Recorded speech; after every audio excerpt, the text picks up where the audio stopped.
we know the saying, "Tell me who your friends are, and I will tell you who you are." I brought this up because today we are going to reflect on the friendship between Saint Cornelius and Saint Cyprian, whose feast we will celebrate on the 16th of September. Saint Cornelius was Pope from 251 to 253 when the Roman emperors persecuted Christians. His papacy of 2 years was beset with difficulties. But what made the struggle more complicated was the conflict within the church. The controversy centered on the Christians who, because of persecution, apostatized or renounced their faith. If these people sought reconciliation with the church, should the church welcome them back? The priest and theologian Novatian, who would be anti-pope, said no, they should not be accepted again. But Cornelius, mindful of the gospel, said yes. He believed that the church should welcome back the Christians who had apostatized in the face of persecution, should they seek reconciliation and perform penance.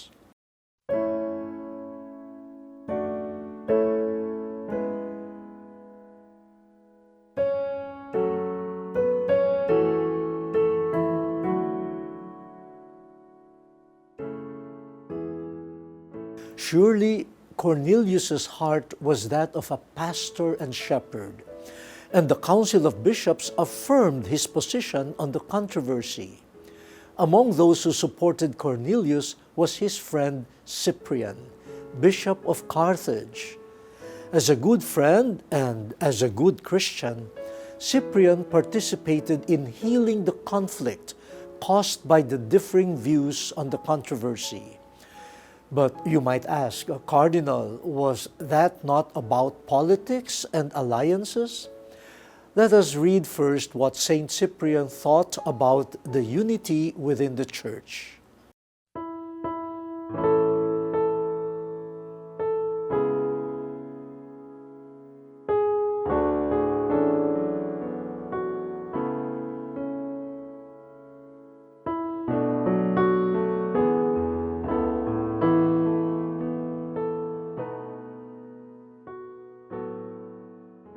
The friendship between the two saints was not based on a political strategy, but on their common faith.